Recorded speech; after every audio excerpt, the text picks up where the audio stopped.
Sir.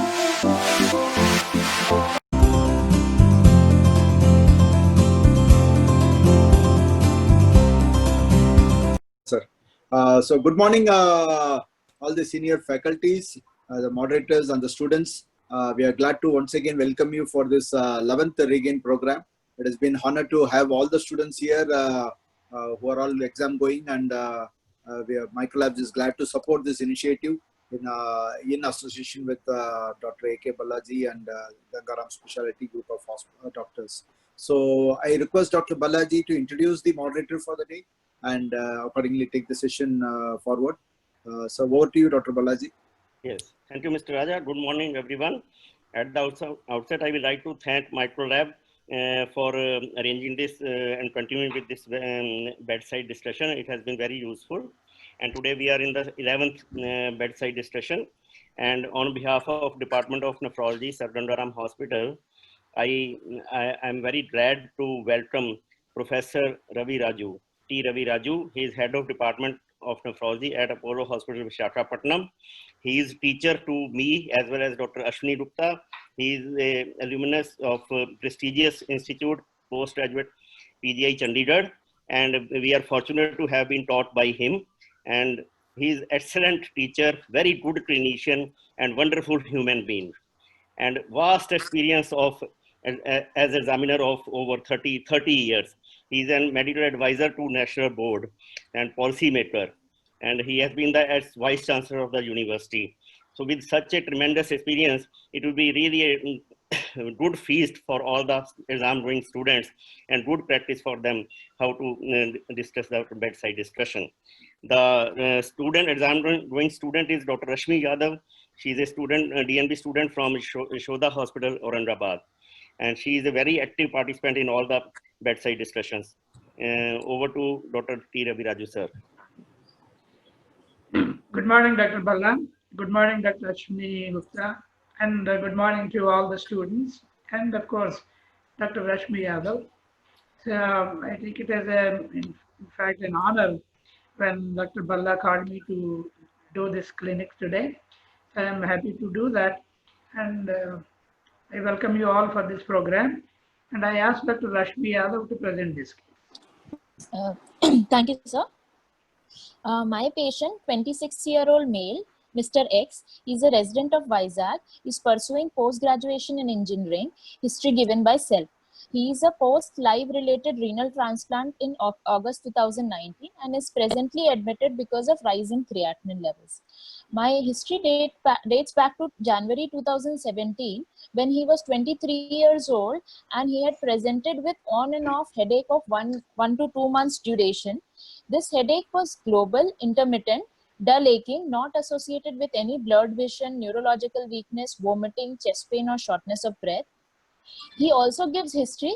There was intermittent frothy urine during this period. There was no associated hematuria, decreased urine or swelling of lower limbs. On evaluation, his BP was found to be 150 by 100. At this point of time, his weight was 130 kgs.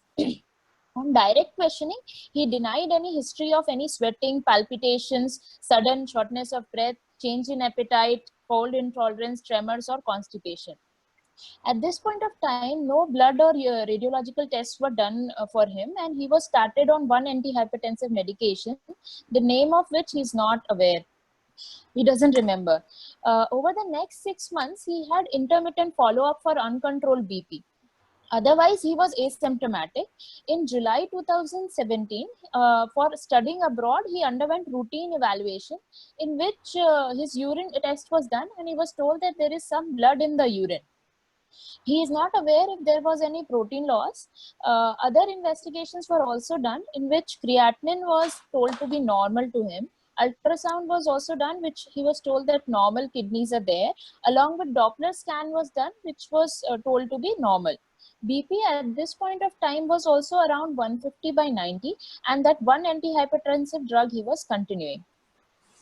Over the next 6 months, from July to December 2017, he did not follow up. In the end, December when he followed up, his creatinine had increased to 1.6 to 1.7.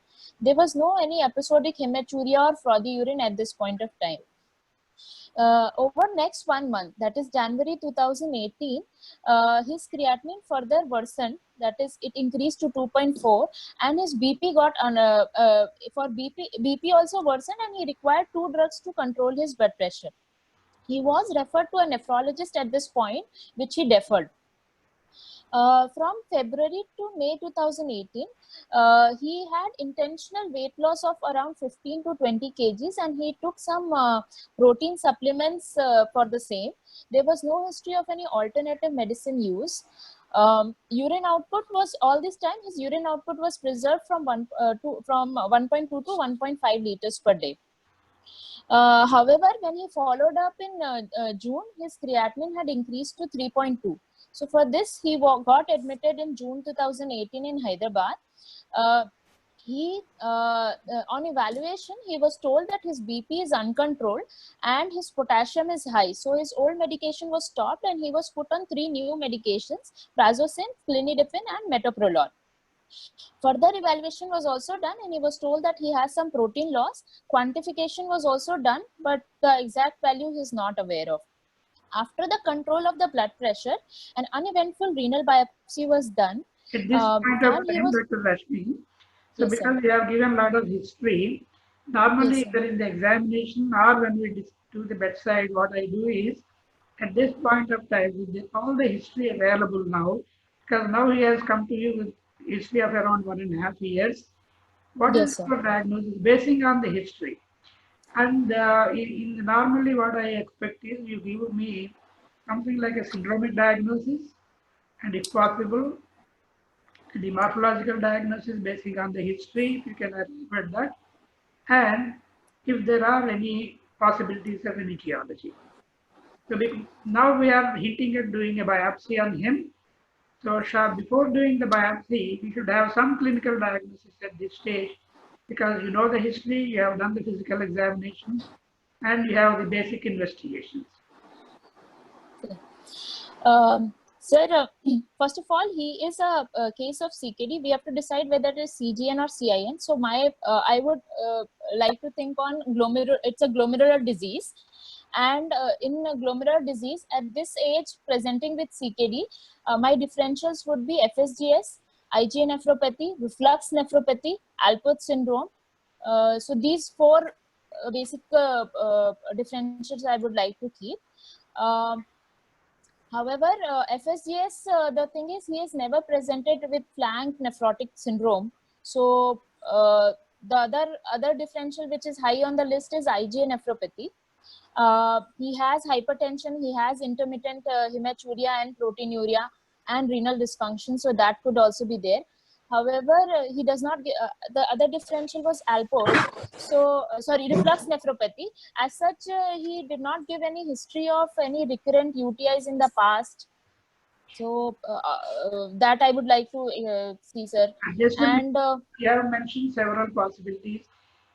Do you think it is already chronic kidney disease, or do you think still he is in the stage of nephrotic illness, or a nephritic illness, which has been going on for past 1.5 years, and his renal functions have deteriorated a little bit because he has been having hematuria?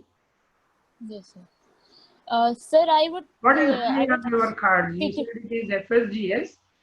Do you Yes, get a nephritic kind of picture in FSGS? And no, sir. does the patient progress to chronic kidney disease over a period of 1 year? Because from 2017, by the end of 2017, his creatinine has increased.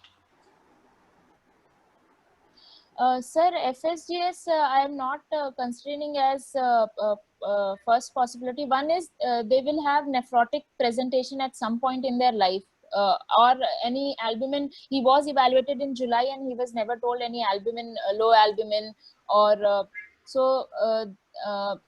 and hematuria can be there in FSGS. In 30% of FSGS, it can be there, but IgA, I would like to keep on above FSGS, sir, as a DD. Yeah, I think looking at his obesity, you are thinking of focal segmental. Yes, sir. Yeah. But normally people with FSGS, they present with a nephrotic syndrome. Yes, sir. Not like Yes, intermittent or a persistent hematuria, and which has progressed to renal failure within a period of 1 year. So this is a kind of secondary FSGS which you are, SGS. right? Yes, So sir. does it Yes, sir. progress to renal failure so fast? No, sir. No, sir. So what else? The other things you were telling was IgA nephropathy. Yes, sir. Why did you come to that conclusion? It is IgA nephropathy. Sir, one is the age of presentation, sir. Young male. IgA is the most common glomerular disease, so which can present with episodic hematuria and proteinuria can be there, sir. So it fits in that scenario, sir. Yeah, I agree with you, and that is true. The other thing you are mentioning is the Alport syndrome. Does he have Yes, sir. anything in the history to say? No, sir. No, sir. He doesn't have. No hearing loss, no eye abnormalities. He's not giving any history. No family history, any maternal uncles or More so that is importantly, also not. no family history of chronic kidney disease, or even history suggestive of any Alport syndrome. That is true. But do you get the Alport syndrome presentation with hematuria at the age of 27 years? Quite unusual. Unusual, People sir. with Alport syndrome, they will have history of hematuria right from childhood. In fact, this is one of the ways of differentiating between IgA nephropathy and Alport syndrome when they present with hematuria. An intermittent hematuria or a persistent hematuria from childhood is more likely to be a Alport syndrome. Okay. What are the other possibilities clinically? So reflux that we can proceed forward. So reflux nephropathy can also present at this age if there is history of recurrent UTI in the past and urinary infection. Any collagen disease like lupus? Male lupus can present, sir. It can present like this. Today it has progressed so fast. Yes, a male lupus worsens fast. Yeah. Worsens fast, sir. And but there are no other associated symptoms like rash, joint pain, CNS features. CNS lupus is more seen in male lupus. So that is also not there, sir. At this point of time, you have done biopsy. You are planning to do yes. biopsy, but you are not yes, aware sir. about the proteinuria. If you yes, are sir. aware of the quantification of proteinuria, I think it would have been much more helpful. But has any collagen disease workup been done for him? Anything in that? Sir, actually, this patient was from other hospitals, sir. So no data is available. No, sir. No data. Neither the collagen profile nor the complement levels. Sir, according to the patient, some special tests were done, but those tests he's not aware of, sir. Okay. So should I proceed, sir? Yeah, proceed. So what after the control? Suppose you do biopsy at this stage. What is your yes, expectation of the histology? First possibility. Sir, IgA nephropathy is high on card, sir. Along with that. But you said it is chronic kidney disease? Yes, sir. But still you are doing a biopsy. Suppose you think very strongly of chronic kidney disease, would you do biopsy on him? Sir, knowing the native kidney disease helps even in further this thing. If he is transplanted, and there is recurrence, if we know the native kidney disease, we can manage accordingly, sir. Or we can slow the progression of CKD, sir. The progression of CKD can be slowed down, or if any immunosuppressant required, that also we can know, sir. Yeah, of course. But if you strongly consider it is chronic kidney disease and the kidney size is small on ultrasound, I think it may not be, advisable to do a biopsy. But in this situation, because of the rapidity of progression of the kidney disease and young individual, short duration is one of the important things. Suppose there is a lot of proteinuria, that's again, but even if it is some kind of a glomerulonephritis, it is quite possible that the disease has advanced and is going into chronicity. So on biopsy, the first thing would, what do you think you will find on biopsy? So we have to see all the three compartments, the glom, interstitial, and the tubulointerstitial. So, sir, here tubulointerstitial changes make they are important because they will decide on the It's further okay, course but of the disease. in this patient, what do you expect? So mesangial expansion You with expect immediate mesangial cellularity. Hmm. With Yes. some chronicity. Okay. Okay, go ahead. After control of blood pressure, an uneventful renal biopsy was done, based on which he was started on omega-3 fatty acid supplements. No other changes in the medications, including antihypertensives, were done. He was also told that his disease is progressive and he may need a transplant in future. Mother came forward as a donor. She is a 45-year-old lady with no comorbidities. However, at this point of time, patient's weight was 115 kgs. So he was advised to undergo weight loss before surgery. From July, What was the, what do you have any idea about the histology? Is the biopsy report available? sir, one of my, yes, sir, has sent, one of my colleagues has sent the biopsy, sir. I'll just. So from the advice of the nephrologist, we think the Yes. biopsy should be showing some chronicity. Yes, sir. That's what he had told my colleague from the other hospital. He told that there was chronicity, so they did not undergo for any immunosuppression or any change in the other drugs, sir. Okay. However, He was started. so he was even ACE inhibitors were not continued, sir. Because they said the quantification of proteinuria was less, sir. The protein loss, yes, sir. From July to December 2018, he was on regular follow-up. There was progressive worsening of creatinine 4.4, initially 4.4, then 5.5, then 8 in December 2018. His urine output had decreased from 1.5 liters to 1.2 liters. In 2018 early part, his workup, you said his workup was done for kidney transplantation and he was advised. Yes, sir.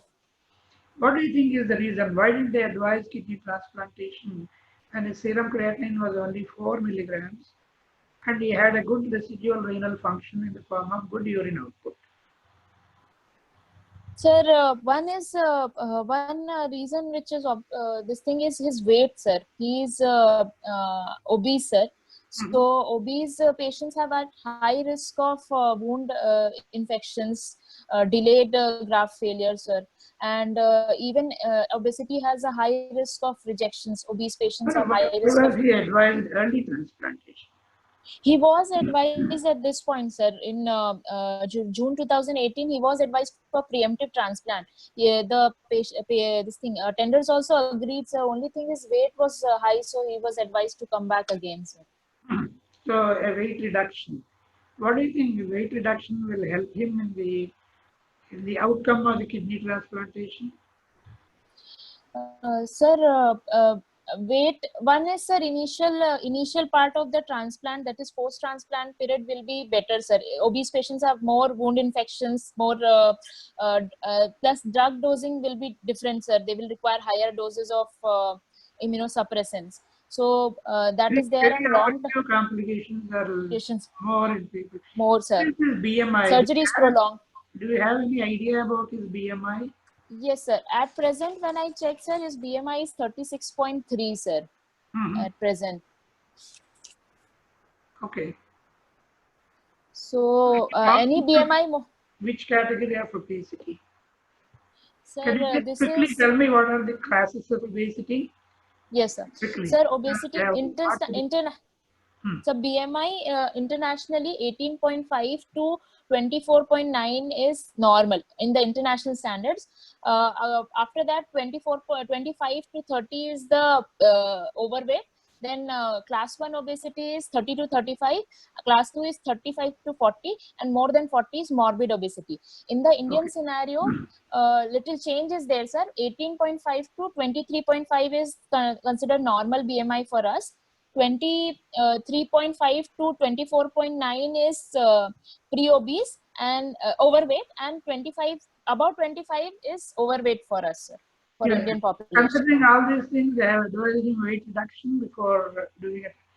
Suppose as this patient being in the creatinine, he had come to the creatinine of 8 milligrams itself, Yes, and he sir. was planning for dialysis, but his weight is Yes. falling in the class 2 or class 3 obesity, or is in the morbid obesity category. At that particular time, he has a related donor. His mother is willing to donate. There is a Yes, sir. health match. So at this particular point of time, would you continue him on dialysis, or would you advise him weight reduction first and then continue? Go ahead with transplant. Sir, we can initiate him on dialysis, sir. Dialysis, actually, they say dialysis is helps in their weight reduction itself, and it has a obesity and HD actually have a reverse epidemiology correlation. It is HD, obese patient do well on HD. So once his or uremic symptoms come down and his weight will also come down, then we can go ahead with transplant, sir. Okay. So good nutritional status and a reduced Yes. chronic inflammatory state Yes. might be beneficial as far as the longevity and hemodialysis is concerned. So this is a kind of, as you said, reverse epidemiology. So they fare better than this. So what are the other problems with obesity in these people?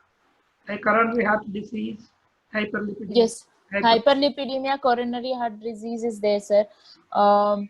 So that's why they fare badly following on. But considering that, if you feel they are do well on dialysis, why do you advise in transplantation? Sir, Why the don't you best say mode of go on dialysis and the best some mode of morbidity following transplantation like coronary heart disease? Why did you advise in transplantation? sir, whenever we are advising renal replacement therapy to anyone, the best option is transplant.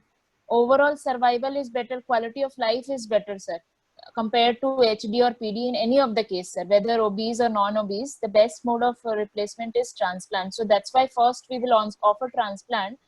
Other problem with HD is, which may or may not be there, obese patients may have vascular access, may be a problem in obese patients, sir. So even HD is not a permanent solution to his problem. So that's why transplant we advised him. Is his mother also obese? No, sir, mother is not obese, father is obese, grandfather is obese, sir. Suppose the mother is obese, would you advise take her as a donor?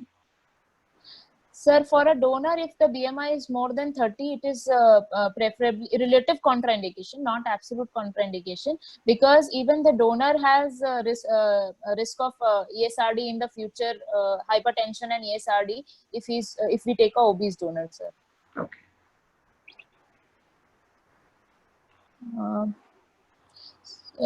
Shall I continue, sir? Yeah. You think basing on the biopsy diagnosis, we are not sure about that, but you are saying it is IgA nephropathy, chronic IgA nephropathy. That's why they have put him on Maxipa or something. Yes, sir, chronic IgA nephropathy, likely chronic IgA nephropathy.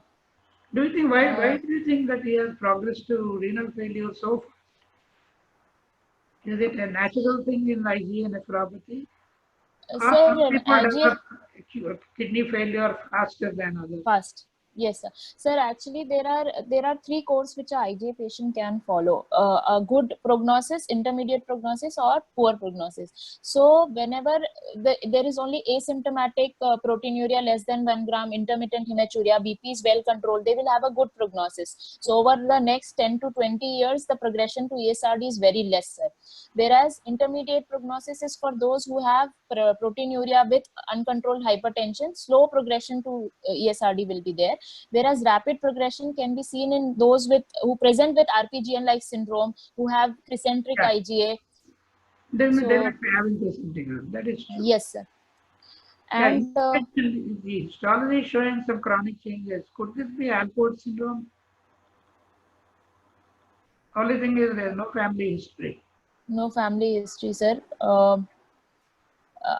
Sir, autosomal recessive Fine. Very rare, sir. It can present. Alports can, no family history also can be there, sir, in Alports. Hmm. So less than 3% like that. Sir. Yeah. So any other thing has been done, like his examination of the eye? What changes do you find in Alports? If you examine the eye? Alports, anterior lenticonus is there, posterior corneal dystrophy is there, sir. Dot and fleck retinopathy is there.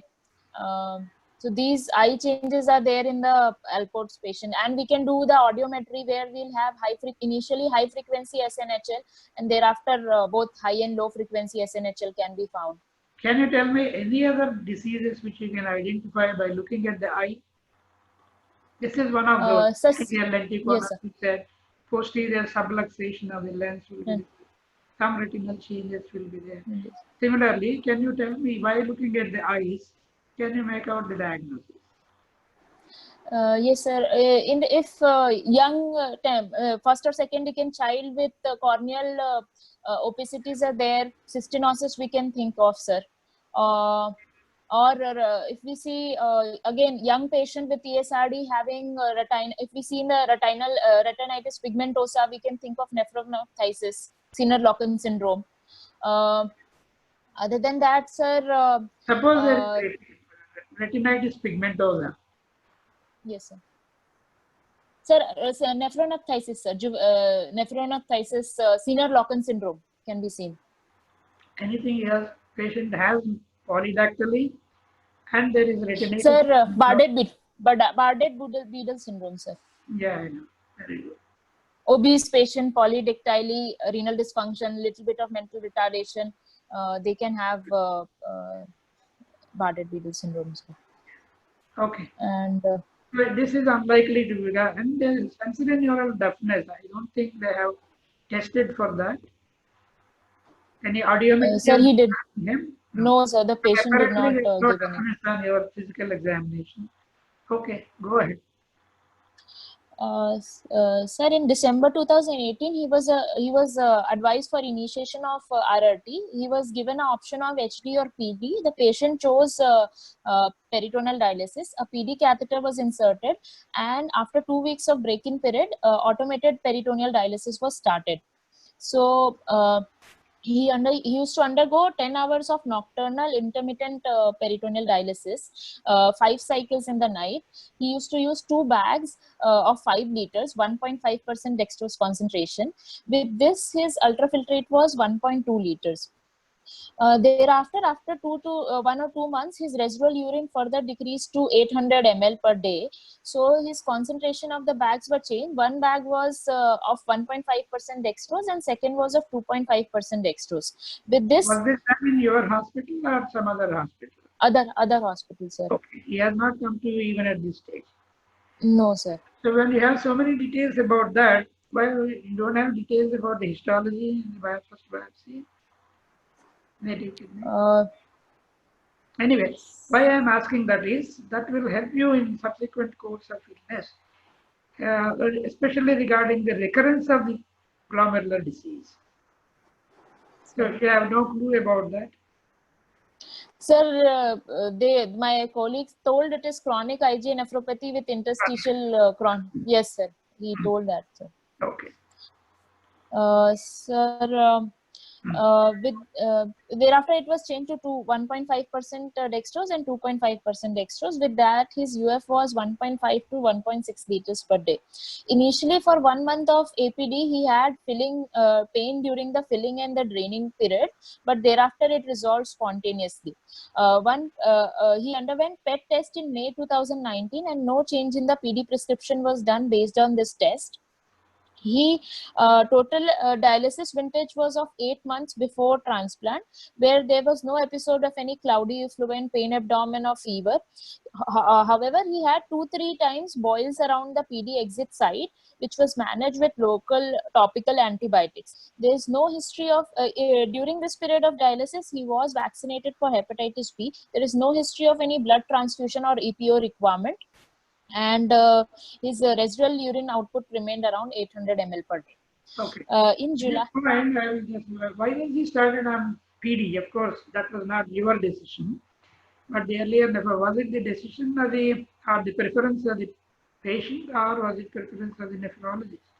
Patient preference, sir. He was given an option of hemodialysis, but he wanted to be free in the day. He said, I wanted option like at home I can do the PD, and he is from Vizag, but he used to come to Hyderabad for his follow-up. So he wanted to do at home only.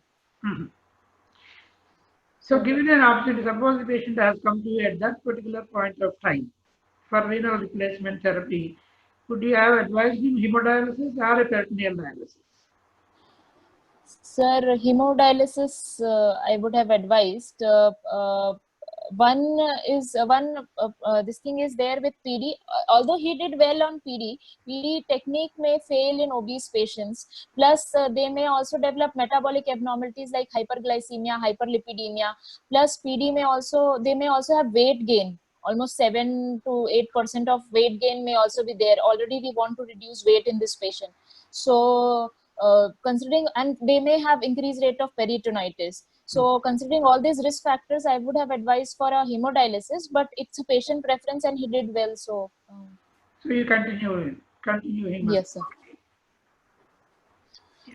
Did he lose any weight on dialysis? Yes, sir. Yes, sir. When he came in July 2019, his weight was 105 kgs, sir. Initially, it was 115 kgs 6 months, almost a year back. So he lost around 10 kgs. In July 2019, when his weight reduced to 105 kgs, he came for he was admitted for transplant workup. HLA typing was done along with cross-match test, which was according to patient negative. Other workup included cardiac evaluation, which was normal.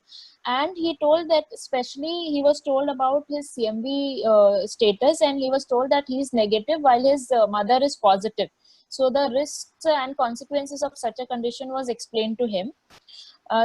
He was, one day prior to the transplant, he was started on mycophenolate sodium 2 tablets.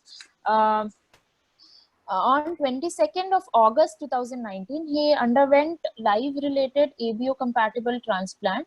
No costly IV medication was given as induction agent. Post-transplant period, he stayed in the hospital for 6 days. Post-transplant period was uneventful, and he was discharged with a creatinine of 1.1 and 5 liters of urine output. Where was the transplant? Was it in your center or other center? Sir, other center only, sir. Actually, I went in other hospital and took this case, sir. Okay. So anyway, so who was the donor? The mother was the donor? Mother was the donor, sir. Flow match.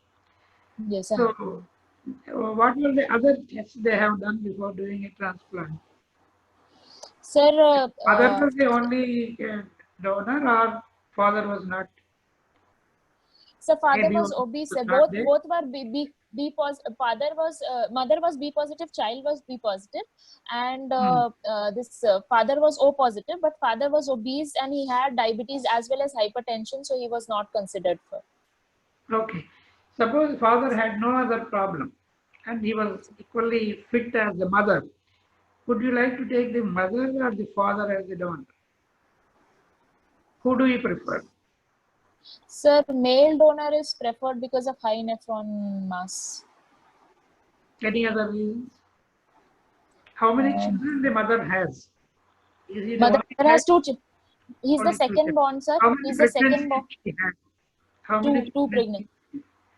With this, do you think that mother is the better donor or the father is a better donor? Okay. Was any DSA done for him? Sir, he told. Was done. Sir, he told that cross-match tests were done, but he did not remember the name, whether it was CDC or DSA, or he doesn't remember that, sir. But in our hospital, we do, sir. When a patient comes first time when he comes, we'll do a CDC with the donor, and before transplant, we do the DSA, sir. DSA class 1, class 2, we do, sir. So what types of cross matches you know of? So there are three types of cross matches that one is CDC, that is complement dependent cytotoxicity test. Second is flow cytometry, and third is donor specific antibody by the Luminex test. So in the first CDC, which is the first test we do when the patient comes, it is we take the recipient's serum and donor's EDTA blood we take. So we take and we would along with, we'll add rabbit complement in that, and we will put we'll mix them, and we will add some vital dyes like ecridine orange and ethidium bromide. So the vital cells will take orange color, and the lysed ones will take ethidium bromide. So that is visualized in CDC in the microscope. It's an observer dependent test. So the percentage of lysis has to be according to book standard less than 20%. Precise lies. That depends upon that. That is okay. Yes. And Yes, the flow cytometry cross match. So Which do you flow think is cytometry. better? CDC or the flow cross match? What is the advantage of cross match? Sir, flow cross match is more sensitive, sir, compared to CDC. CDC is more specific, but it is not sensitive. It will miss non-complement binding antibodies. It will mix lower levels of antibodies, and it will give IgM plus IgG, both antibodies will be detected by CDC. Whereas in flow cytometry, T cell cross match and B cell cross match. yes, sir. Hmm. Sir, sir, T cell specifically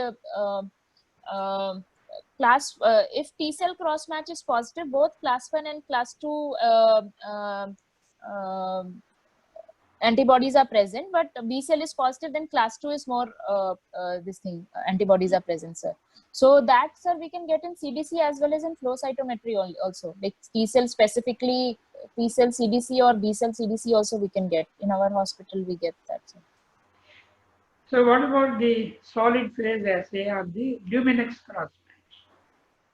Sir, Luminex cross match is it is three generations, sir. Three types of Luminex. It can be first generation, second generation, or third generation. Third generation is the single antigen bead. We do the first generation one, sir, where we'll get only against anti-HLA class and class 1 and class 2, like that we get, sir, in our hospital. So here we will get the specific, the cutoff values are, we get a median fluorescent intensity value. So ideally anything above 3000 is high risk, but cutoff value for our lab is 1000, sir.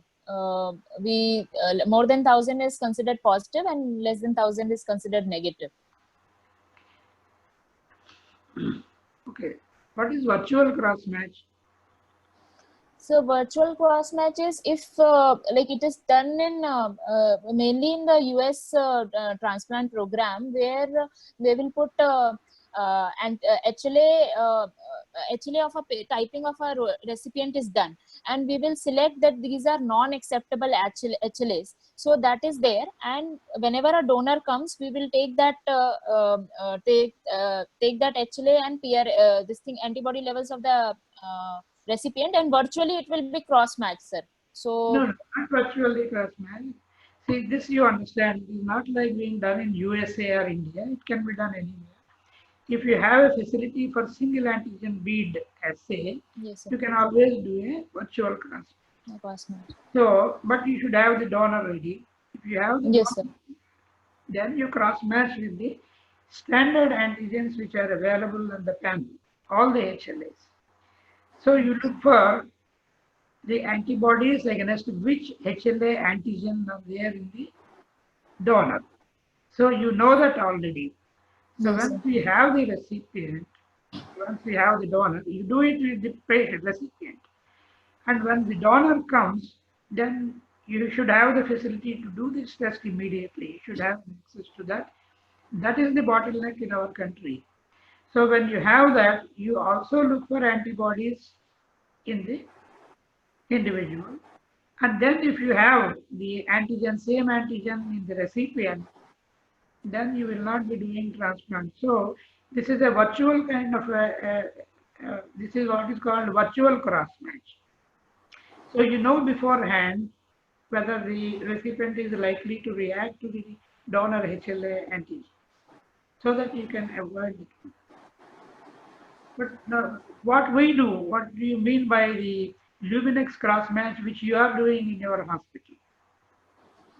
Sir, we are doing first generation Luminex only, sir. We will get only class 1 and class 2. We won't get specific antigens again, which we are doing. So whether it is class 1 or class 2, that only we get, sir. That is the other thing is it's a mixed kind of thing. Yes, a mixed. So you will not have a specificity in this. And when the antibodies coat on the antigen beads, sometimes there is a coating of all the antigens on the bead and you may not pick up those antibody things which are bound to the antigen below the other things. So you will not be able to pick up that. So this kind of cross match or the Luminex cross match is not done anywhere in the world except in our country because of the problem of the high cost of single antigen bead and the virtual cross match. But otherwise, doing both, that is the CDC combined with the Luminex cross match, is the best way to find out the preformed antibodies so that you can prevent. What is finding out? The ABMR. Hyperacute rejections. Hyperacute rejection, Yes. and yes. Okay. So Luminex cross match was done in him. Yes, sir, it was done, but exactly cross match was done, but No he details didn't tell are available. Or CDC was done. Sir? Suppose you have an access to both Luminex Yes, and CDC. Which do you prefer? Do you think CDC cross match is totally outdated and unreliable? No, sir. No, sir. Sir, because a positive CDC is an absolute contraindication to hyperacute rejection, we have to do CDC. Sir, it is not obsolete, sir. We have to do, sir. That we get the idea about, and like even if DSA is positive, sir, sometimes values may be 1500 or 2000. There is no cutoff as such given for DSA that this much antibody level will cause rejection. So they may be non-pathologic, non-pathologic antibodies. So we can still proceed with transplant if the CDC is negative, sir. Okay. Sir, yes, sir. Sir, on discharge, his medications included prednisolone 20 milligrams, tacrolimus 3 milligrams and 2 milligrams, mycophenolate sodium 362 tablets twice a day, Valgan cyclovir 450 milligrams once a day, cotrimoxazole 1 tablet once a day. For BP control, he had only 1 tablet prazosin 5 mg once a day, and he was also put on INH prophylaxis, that is 300 milligrams was given with along with B6 supplement. On questioning, he gave history that his grandfather had recently detected to be TB positive, so he was started on this prophylaxis. On the first follow-up, sir, tacrolimus levels were done, which was 12.6 nanograms per deciliter. So based on this, his tacrolimus levels were reduced to 2.5 to 2 milligrams. 2.5 and 2 milligrams. Thereafter, after 3 weeks, his urethral stents were removed and PD catheter was also removed, sir. From October to December, when he regularly followed. Post-transplant complications. What early post-transplant complications you could have expected? The infection. He is very obese, even though he Yes, has a good weight reduction. He continues to have high BMI. Yes, sir. So infection is the most common, and especially since he has stents, I would think of urinary tract infection could be most common present. Surgical site infections are slightly. Yes, sir.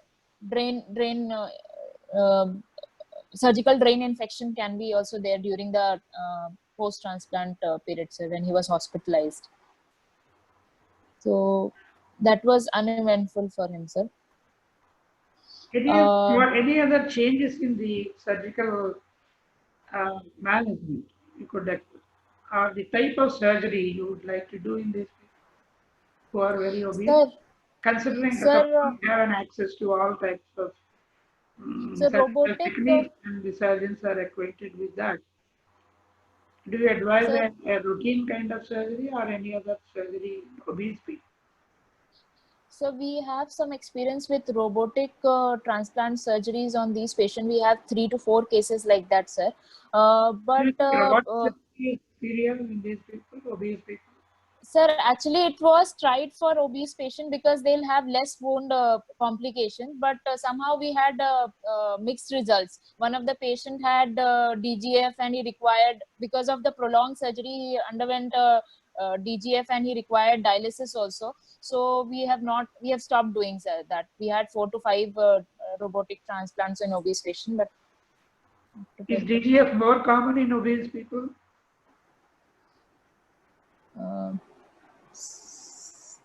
So rejections of common DGF, maybe prolonged surgery can cause DGF also, sir. Yes, sir. So he did not have any problem. No, sir, he didn't have any surgical problems, sir. Okay. Sir, from What October was to the December creatinine to at the time of discharge? 1.1, sir. 1. And urine output was around 5 liters per day, sir. So he had a good recovery. Hospitalization Yes. was also not prolonged considering his obesity, and the wound healing was good. Yes, Stents sir. and the PD catheter were also removed following surgery. Moved. Okay. From October to December You didn't mention 2019, about any prophylaxis for CMV. sir, valganciclovir was given 450 milligrams and cotrimoxazole was given double strength tablet, one tablet was given to him, sir. Generally we give half tablet, but one tablet was given, sir. Considering his, CMV positivity of the donor Yes, sir. and the recipient being negative for CMV, what precautions would you take in such people? Sir, one protocol that we follow is in such patients, we give 200 days of prophylaxis. Normally, we will give 100 days of prophylaxis to patient. In our center for D minus R positive patients, we'll give 200 milligrams. And other thing is we have to keep a check on although sir MMF we use only less than 2 grams only, we don't go for 3 grams, but that also we have to keep a check on the dose of MMS because high MMF dose in a CMV patient, and then induction, sir, induction agent ATG if we use in such patients, there are high chance of CMV disease in them. So those things we have to think of. So in this patient, you are mentioning that induction therapy was not given. Not given, sir. So what was the reason? So one is haplomatch, mother was the donor, sir. You are doing transplantation is under your care, and his mother is the donor, and it's a haplomatch. Would you like to give an induction therapy, or would you want to do away with induction therapy? Sir, based on sir, actually there is this STAR initiative in 2017 that has come out, which describes based on the PRA DSA levels, and so what it has done is high risk, intermediate risk, and low risk. So high risk is anything DSA more than 50% or CDC positive. Intermediate risk is a female with multiple pregnancy or transfusion history or PRA between 20 to 50%. And low risk is PRA less than 20% and CDC negative. So in low risk patient, we may do away with the induction, but in anyone who is intermediate risk, we should give either basiliximab at least. So in him, what will you give? Suppose you are treating him, you are taking him up for transplantation. Would you give induction therapy? If so, what agent would you like to give for induction? So, basiliximab can be used in this patient because it comes in low to intermediate risk. So, basiliximab I can use, sir. And 2 doses, 20 milligrams on day 0 and day 4. Why was induction therapy avoided in him? Any specific reason? This CMV, he's negative, sir. CMV status is negative. Haplomatch is there. Mother is the donor. Maybe his DSA, if he had done the donor specific antibodies, if they are very low, so that also. Are you aware of any Indian studies where induction therapy, no induction therapy in people with haplomatch? So there are studies in Caucasians where they have seen that if there is a haplomatch in a Caucasian and there is no DSA positivity, then there is no need for induction therapy. But all other groups, either as you said, the low risk or high risk individuals, you go ahead with induction therapy. What Induction are therapy. agents available for induction therapy? Sir, it can be T cell depleting or T cell non-depleting. T cell depleting ones are ATG and alemtuzumab.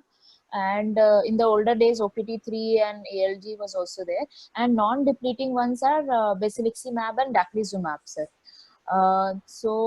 For any high-risk patient, we would go ahead with ATG, where we need the severe immunosuppression to prevent rejection. And in low risk, we can use basiliximab or daclizumab.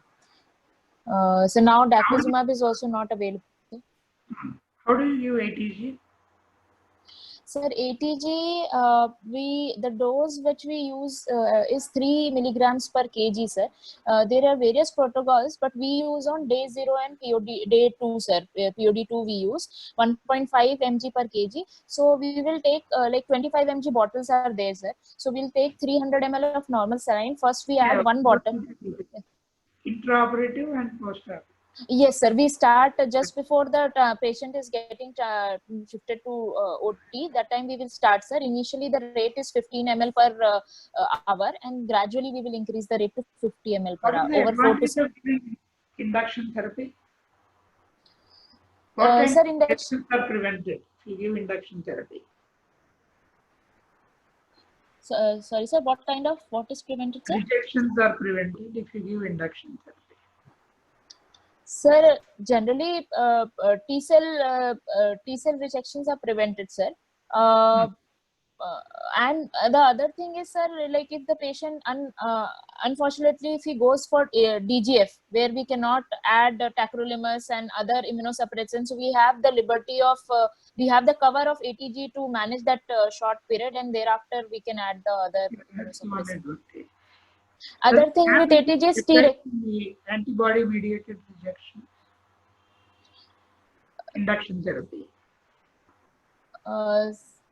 Sir, it reduces the number of both ACR and AMR, but the mechanism. ABMR, it has no effect. It only reduces the T cell rejection. So, but increases T regulatory cells. So overall, long term, like ATG especially, it increases T regulatory cells. So little that is supposed to be better, sir. Okay. So no induction therapy was given in him. No, sir. And he was put on triple drug immunosuppression and discharged. Okay, yes, what sir. happened next? Sir, from October to December 2019, his creatinine gradually started increasing, initially 1.2, thereafter 1.4. However, there were no other complaints like decreased urine output or swelling or pain over the graft site.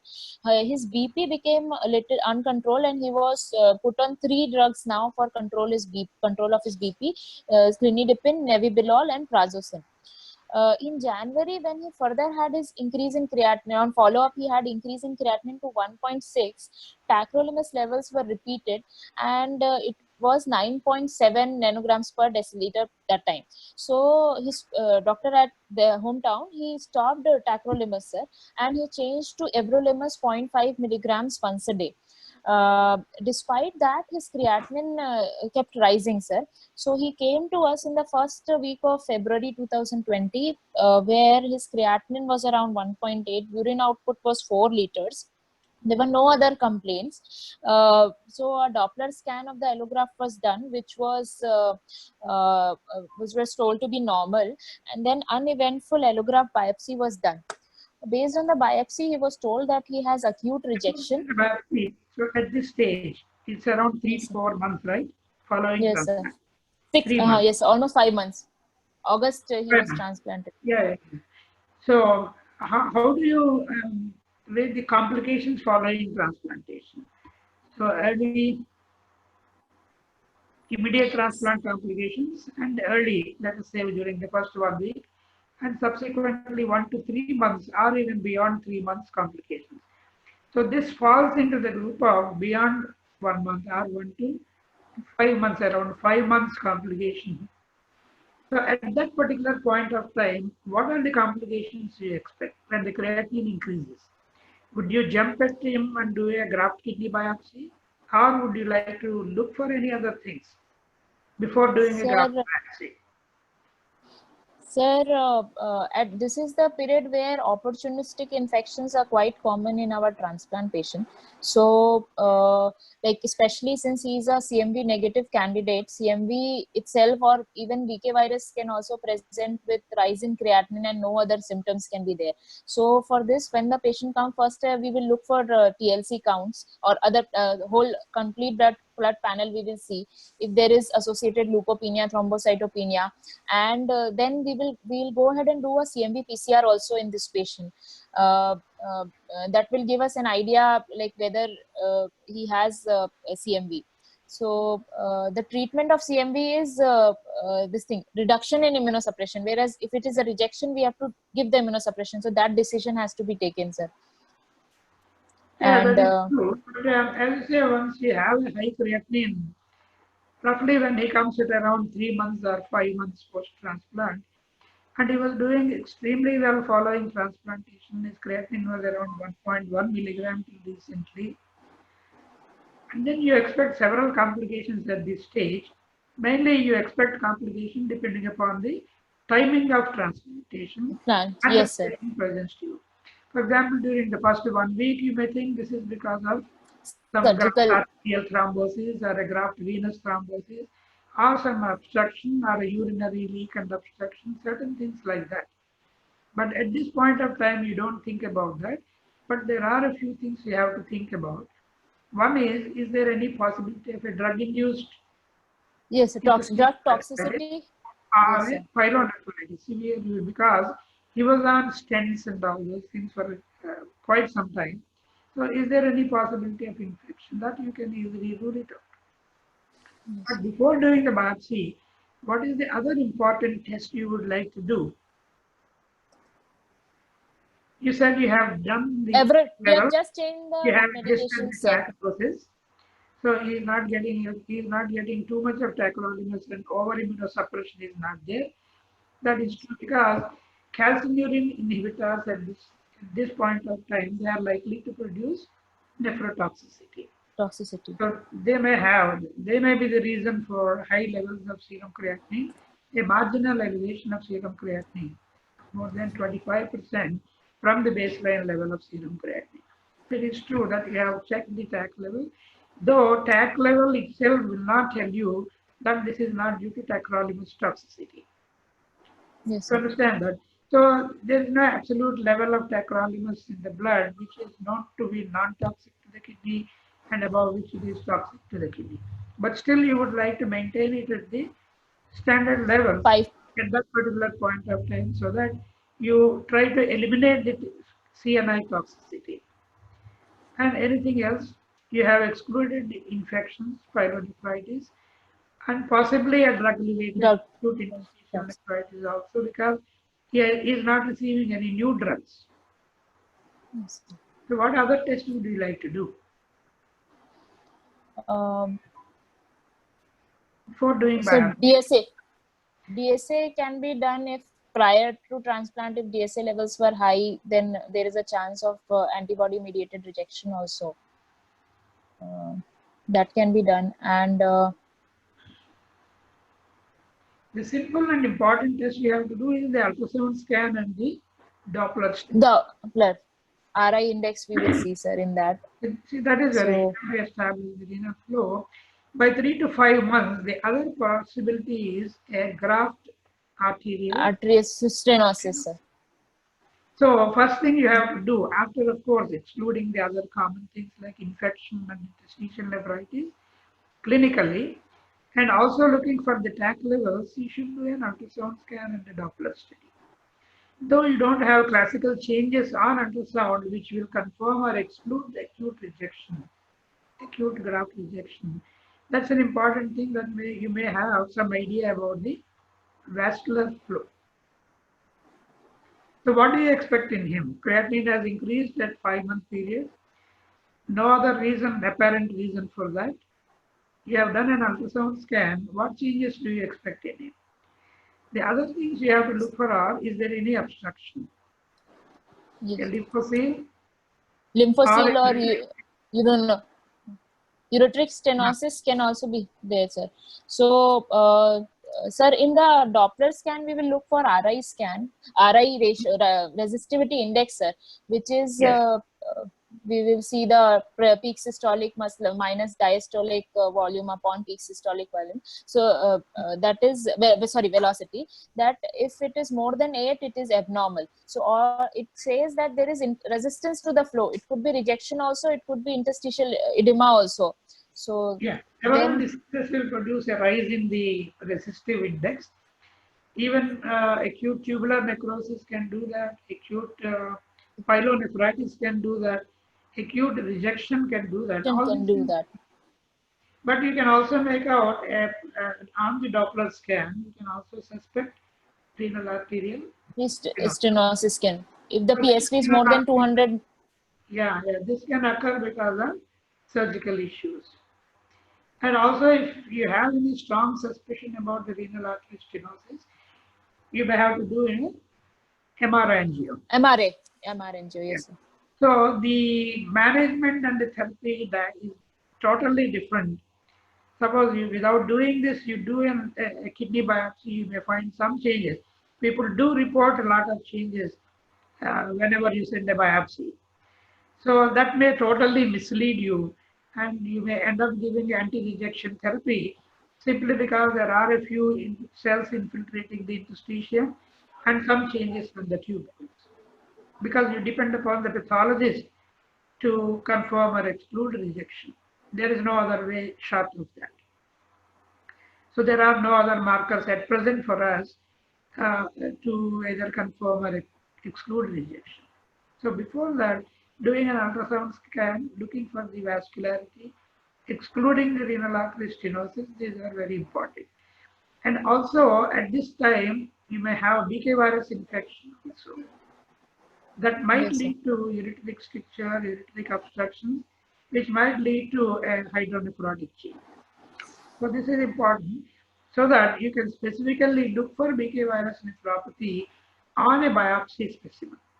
Otherwise, the pathologist may not look for that and they may show some changes. The changes of the nephritis because of BK virus or because of nephritis because of CMV infection may be similar to acute cellular rejection. the rejection. So you may mistake this change for acute cellular rejection, Yes.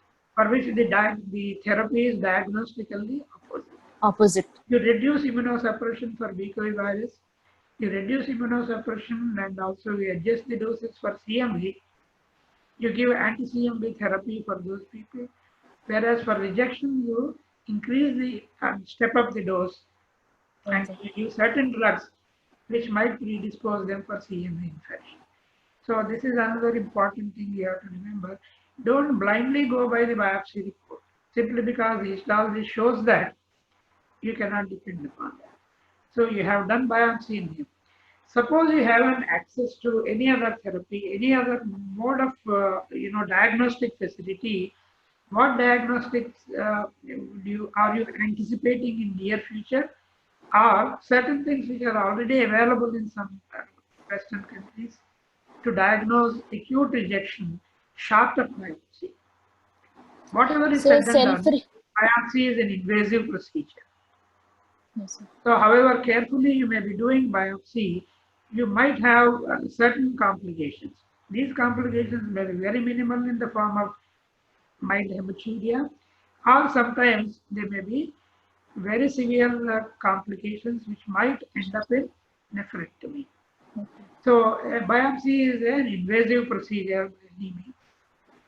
And the histological changes may not be very different of a rejection. Sure. Now the gold standard for rejection, of course, is by doing a histology. But several times you find the severity of rejection on histology. You may classify that into acute cell-mediated, T-cell-mediated rejection, antibody-mediated rejection, something like that, based on the histology. But short of doing histology and doing a biopsy, which is an invasive procedure, do you know any other procedures, any other methods by which you can detect or suspect acute rejection? Sir, cell-free DNA is the upcoming technology for this, sir, where this is the DNA, whenever there is rejection cell injury, the DNA will, free DNA will be there for 30 minutes or so in the serum. So what we do is that DNA, donor derived, yes, sir, not the recipient, it is donor derived. So normally it is, when we do this test, sir, it is less than 1%. But anything which is more than 1%, there are few Allosure and all test kits are there. So they say anything which is more than 1%, that means donor cell-free DNA is more, it is more predictive of rejection, and especially ABMR more than the cell-mediated rejection. Antibody-mediated rejection can be picked up by this. But of course, sir, other than that, of course, other non-invasive is Fox, the urine, yes, sir. nuclear scan. Yes, sir. Sorry, sir. Any other Urinary recent things which are coming up? So urinary Fox P3 in the next 1 year or so. Yes, sir. Sir, this allograft rejection. Yes, sir. Sir, this urinary Fox P3, this T cells, CD25 positive, 4 positive, these cells can be there, or CCL2, CCL5 in the urine. Those can be detected, sir. And certain biomarkers in the urine are coming up, and in the near future we may have certain tests on the urine. By suppose you serially do the urine examination for these markers, then you will be able to predict rejection. Why I am telling you this one is, now the standard way of suspecting rejection is when the serum creatinine increases. So this is a clinical way. Until unless you have a high creatinine, you don't do a biopsy, you don't suspect rejection also. So this kind of biopsy is known as for-cause biopsy. Virtual, indication biopsy. So unless there is an indication like a creatinine, you have done biopsy, yes, sir, because creatinine has increased from 1.1 to 1.6. Sometimes you may do even a surveillance biopsy or a protocol biopsy. So in that protocol biopsy, you may find certain changes in the histology in the kidney, graft kidney, and that you call, there is no increase in the creatinine.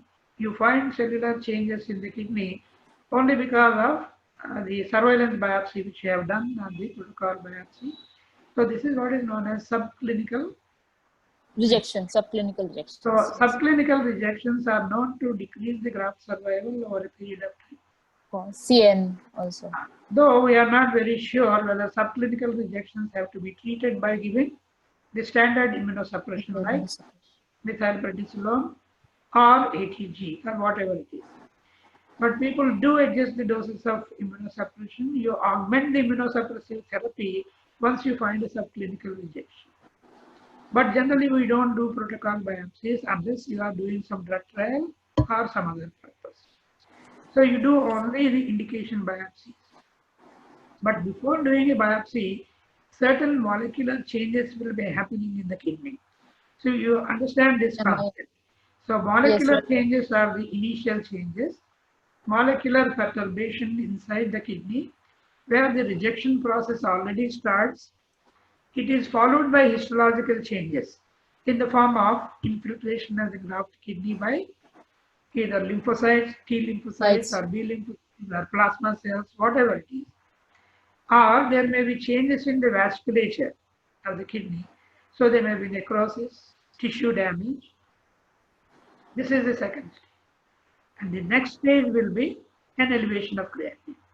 So you are catching up this elevation of creatinine stage only. So you are missing 2 stages before. Suppose you start therapy in the first stage itself, your graft survival will be much better. Be better. Patient serum creatinine will not increase. And this is the importance of non-invasive detection of renal allograft rejection even before serum creatinine increases. So this will come up in the next few years, where every day you do the urine examination for, let us say, granzyme B. Granzyme and perforin. Yes, sir. Granzyme B are, these are the cytotoxic substances liberated by the lymphocytes. Or you may look for CXCR3 or IP10. Of all these things, IP10 is the molecule which has been shown to exactly reflect the level of rejection. Yes. So you may have the degree of rejection, and the differentiation between cellular rejection, T-cell mediated, and the antibody mediated rejection can also be done by these. So every day morning you go check the urine for these granzyme B, perforin, IP10 and CXCR3, and you say, are the gamma interferon, and you say this man has gamma interferon type of rejection, you give this therapy. Or this man has got IP10 type of rejection, you have to give this therapy. This is going to happen in the near future. This is what is called personalized therapy. Precision medicine. Yes, sir. So this is what is called one coat doesn't fit all. So now what you do is you find T-cell mediated rejection, you blindly give methylprednisolone. Yes. And you say the response rate is only 60 to 70%. Remaining 30%, they don't respond. They continue to go into renal failure. You don't know why they are not responding. You give ATG, still they don't respond.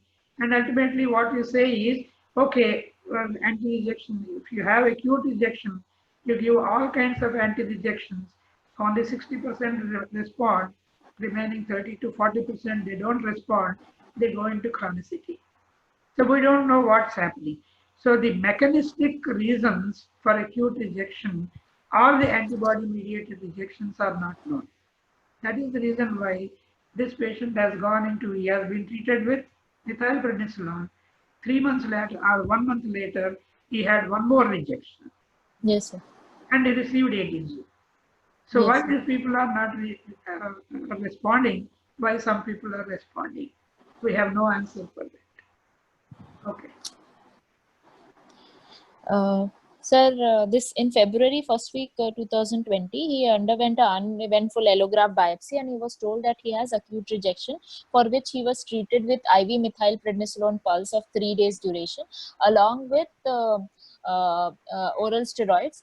After 3 days of therapy, his creatinine came down to 1.5, and tacrolimus was reintroduced at this point of time, 2.5 mg and 2 mg, and everolimus was reduced to 0.25 milligrams per day.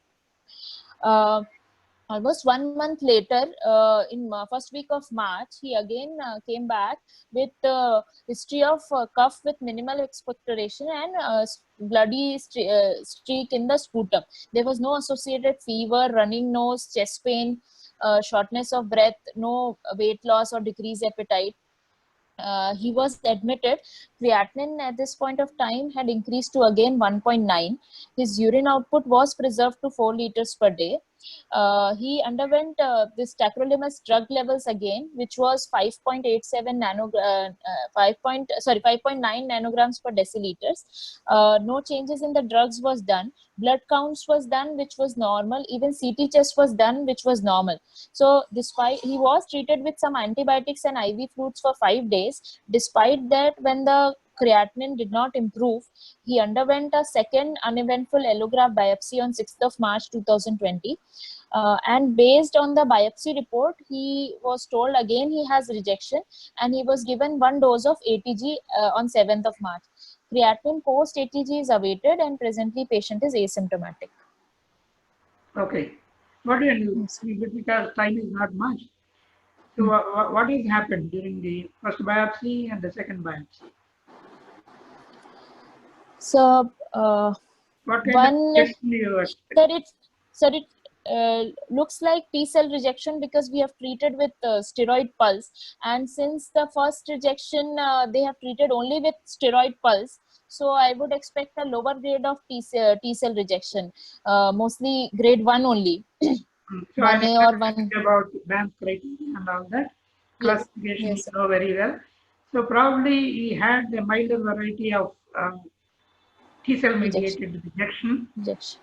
Yeah, so they gave standard therapy with methylprednisolone Steroid prednisone. and maybe some augmentation of doses. Dosage was done, yes, sir. Yeah. But again, he had But then a good say response, creatinine has it come down. Normally, after how many days do you expect the creatinine to come down? till we can wait till 5 days.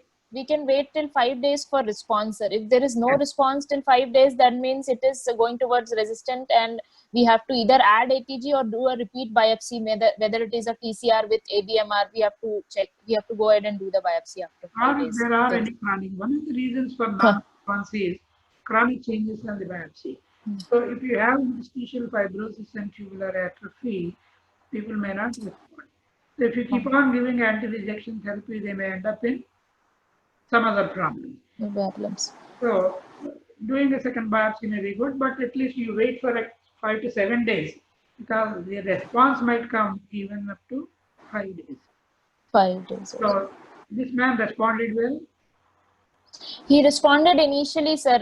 Creatinine came down from 1.8 to 1.5. Thereafter, he was discharged, sir. So then after 1 month, he came back. So in between creatinine, he didn't check, sir, in between. So maybe it's a incomplete response, or again because that is why again he's been treated with ATG, so likely TCMR is there, sir, of a higher grade in the BAM category. So it may not be antibody mediated rejection. Yes, sir. Or it could be, sir, one other entity of non-responding TCR is plasma cell rejection, which may not respond only with steroids and which has a bad prognosis. So that also we have to keep a check. So we have to look for. Actually, the patient told there were some abnormal cells in the. He's not aware what cells, but there were some few cells in the biopsy in the first time and also in the second time. So. You always will have some cells. Yes, sir. Cells are not abnormal, but their location is abnormal. It's abnormal. Those cells are not supposed to be there, but they go Yes, sir. there. So that is why it becomes a problem. That is what is T cell mediated. You know anything about the suppressor cells and their benefit? By giving anti-rejection therapy, you will be killing all the cells. There may be some good cells which are protecting the graft, so you will be eliminating them also. In them. So that is why I said, if you know the mechanistic ways in which rejection happens, then the entire therapy changes. This might happen in the near future. So what happened ultimately? Did he respond to ATG? Sir, actually, from what I followed, sir, after ATG he had some infection. This was afterwards, sir. After I took the history, he had some urinary infection. So second dose ATG was not given. The treatment was given for infection. His creatinine came down to 1.3 like that. So after that he got discharged. After that, I'm not aware, sir. Yeah, about this is what I was telling you. Sometimes it becomes extremely difficult to differentiate between histological changes because of rejection, cellular rejection, PMV infection, BK virus nephritis, and even pyelonephritis. So you should have some other markers for that. And if you don't keep these things in mind, you may end up giving over immunosuppression, which may be hazardous. So it's good that he recovered well and then he went home with only antibiotic therapy and subsequent doses. Suppose they don't respond to ATG, do you know any other drugs which are useful for T cell mediated rejection?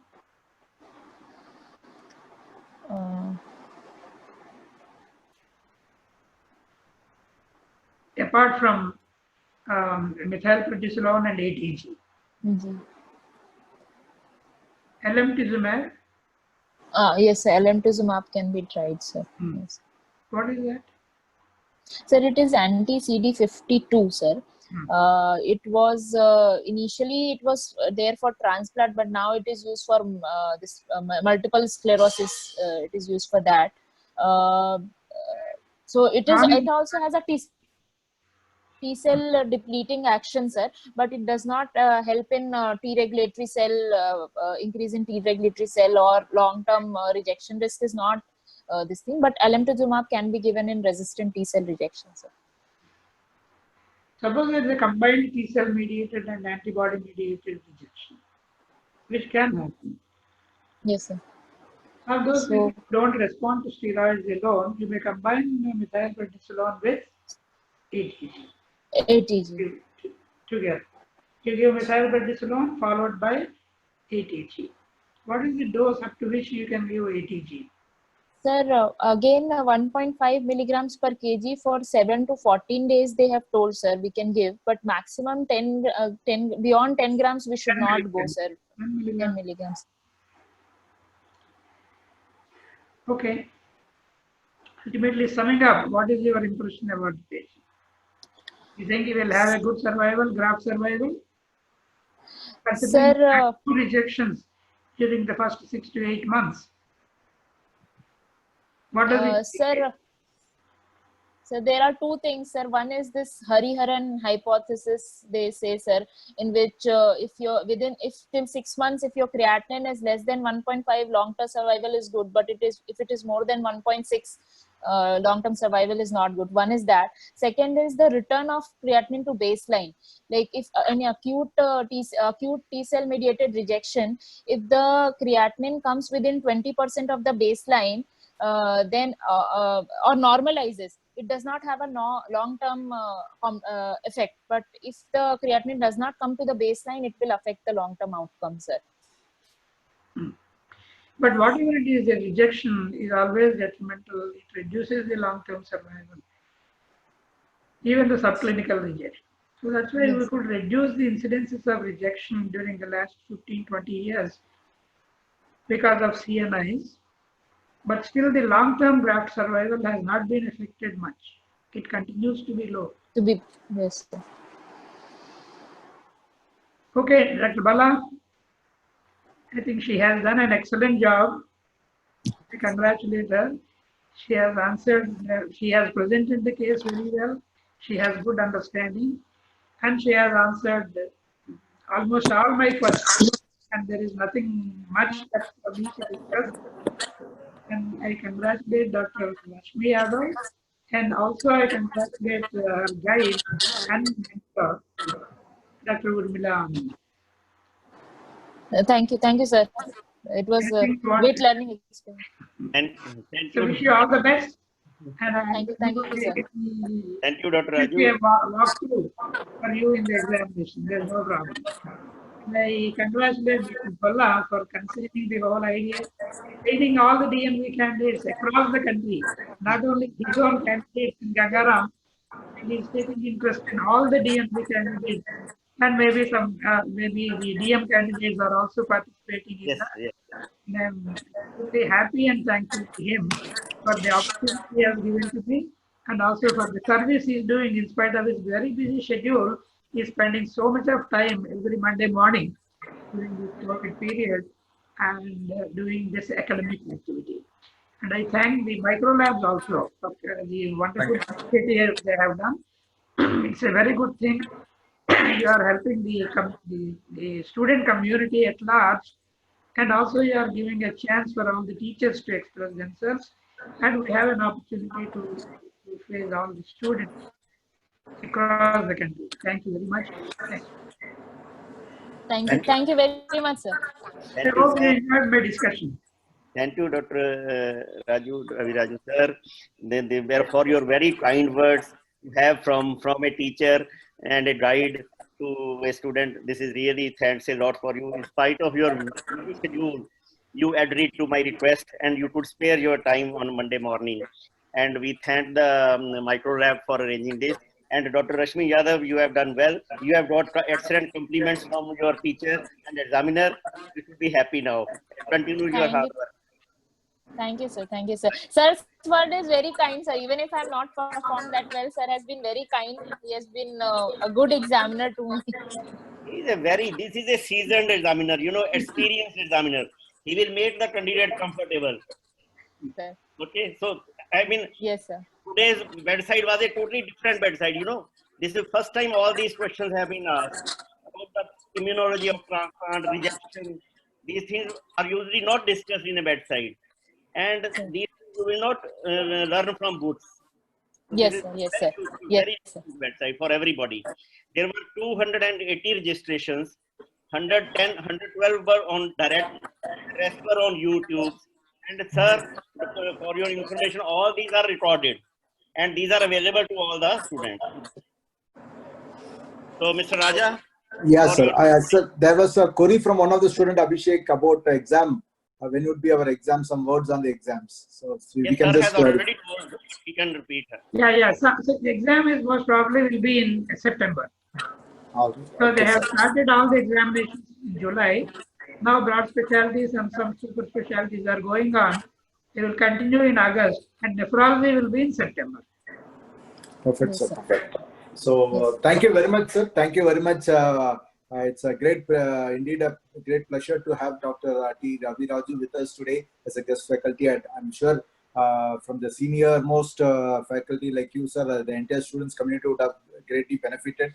I also thank Dr. Rashmi Yadav for this particular topic on which she had spared her time in presenting her case. So I'm sure all the students have shared their knowledge, and it will be really helpful for each and every one of the exam going students. So thank you very much, Dr. Balaji, for once again guiding us for this 11th edition.